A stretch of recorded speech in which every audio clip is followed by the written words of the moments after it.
Hey guys, Eddie here from Dilleen Property. Today I want to share with you some of my thoughts about a conversation that I had recently with someone. And briefly what the conversation was about is we were chatting about property investment and, building a portfolio, investing in property and owning a place to live in as well. Just about life in general, owning a family and setting ourselves up for the future. And what that person basically said, I'll jump right into it, is that, they said basically that, I always thought that if we buy a house, pay the house off, then, we'll buy one or two investment properties, then we'll basically be set for life. So this is pretty much how they said it. They said, all you need is pretty much you just pay your house off, then you buy one or two investment properties, and then your life will be set, life will be great. And then that got me thinking, and we had this conversation later on, but that person that I spoke to, they didn't actually do the numbers. They didn't crunch the numbers they first didn't, identify what they needed, what they were after, and what kind of properties they needed as well, and how much properties would be renting out for, all the rest of it. So they didn't crunch the numbers at all, but they had that as a framework, basically within their mind, that maybe they heard this from their parents or cousins or someone else, I don't know who, but they thought that they buy a property, pay their home loan off, and they'll buy a couple investment properties, and then that will set them up for the future, and they might be able to retire at the age of 45 or 50. So we got to talking about this, and I thought I'd just break it down, share with you a little bit about what we said. I basically said, so, all right, let's say you pay off your house, right? Say you buy a property in Sydney, let's just throw some numbers together. Say you buy a property in Sydney and it's worth 800,000, call it $1 million. All right, let's say you have no debt on that property. You pay it off, well done. You might be 35, 55, however long it takes you to pay it off, you got that off. But that person really said that they want more options. They want basically to be able to live off their property investment income, and when they're 45 or 55, they wanted to be able to, the ability to be able to leave work. So what they basically were after is they wanted a way to replace their income.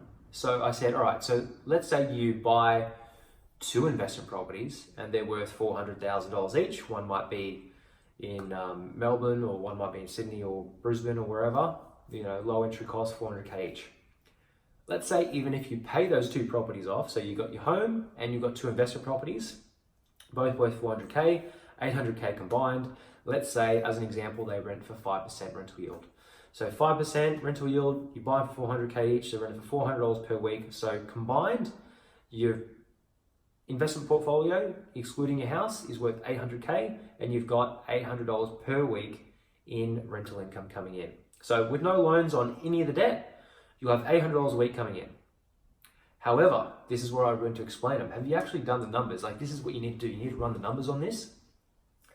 If you have two investment properties paid off and your home loan paid off, let's just forget about the home loan for a while and talk about producing that income so you can quit your job. I think that person was probably on about, let's say, $1,200 a week or $1,300 a week.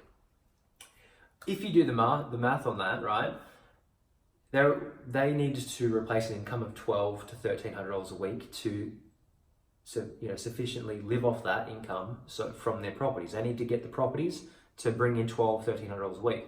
So I went through the numbers with them, very basic, and I basically said, all right, so you've got two properties, both rented for $800 a week, but then you've got to pay council rates, you've got to pay water rates, you've got to pay management fees, you've got to pay insurance, you've got to pay all this other stuff. Let's say there's no loans on them. So $800 a week quickly would become probably $600 a week.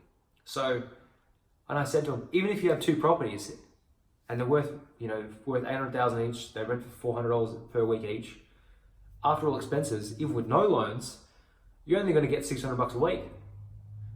And then he stopped and thought about it, and then he's like, yeah, wow, you're right. If you actually do the numbers, that's not enough properties.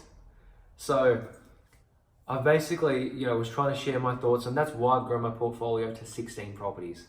Why I'm going to continue growing it, because what I've understand from reading books like Rich Dad Poor Dad, reading property investment books, speaking with other investors who own more properties than me, trying to learn as much through trial and error and do the hard yards, is that you've a person who wants to build that income. Because right then, that situation, $600 per week, they would have had a passive income stream, maybe after 10, 15 or 20 years of investing, paying all their mortgages off, with just 2 properties, say the rental increased, etc. They might have only had a passive income stream of $30,000 and had 2 properties paid off. So is that enough for that person to retire? That's not even half of it. He was making $1,200 to $1,300 a week. $600 a week isn't going to do anything. Like, it might, but for the argument's sake of might take 15 to 20 years to do, to only end up with a $600 a week passive income, 2 properties is not enough. 3 properties is enough. 4 properties, even that, the power is in the leverage of building a portfolio, holding, because the problem is that, in that scenario, they only had $800,000 worth of property. Let's say over the subsequent 10, 15 years, it went to 1.6 and it doubled. Even then, the strength wasn't in the numbers. Like, they weren't on his side because in that scenario, he didn't leverage. So from my experience, that's why I want to get to a portfolio base of $10 million, as quickly as possible, as safely as possible, by following all the, steps, procedures, and buying below market value, growth, rental yield, etc. I want to get to $10 million to then take it to 20 million, to then to 40 million over, over 5, 10, 15, 20 years. And then do things like developments and all that other kind of stuff. But I've laid the foundations first with building my portfolio up. It's almost about $5 million now, almost, over those, 16 odd properties.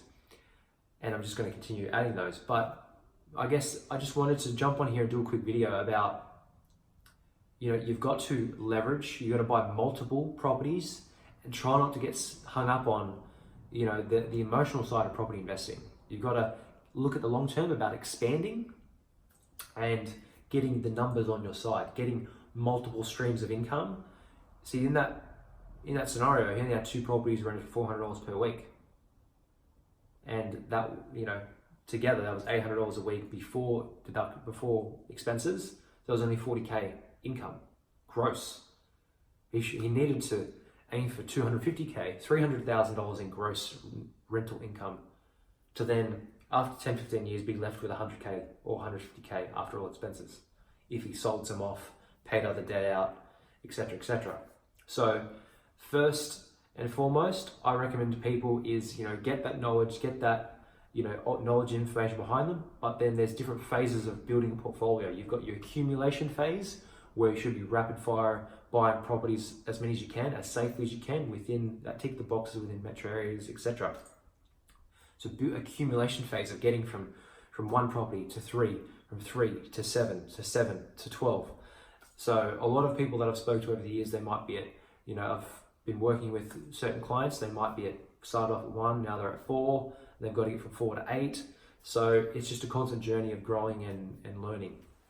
But I really thought it was a great idea to, do this video today and just share my thoughts that even paying your own home loan off and having 1 or 2 investment properties, that's not going to set the average person free. If you're an average person that's making average income of, I don't know what the average income is now, whether it's 70,000 or 100,000 a year or whatever, 1 or 2 properties ain't going to do it. Even if they're $1 million properties each, you own $2 million properties, and they're renting for $700 each. That's only $1,400 in annual income after council rates, even with no loans. That's still not enough to replace your income. So do the numbers, calculate how many properties you need. That's what I've personally done, to calculate how many properties you need, and then work on the best game strategic plan to get that amount of properties in your portfolio. So hope this video helps. Thanks for watching, guys, and I'll talk to you soon. Bye.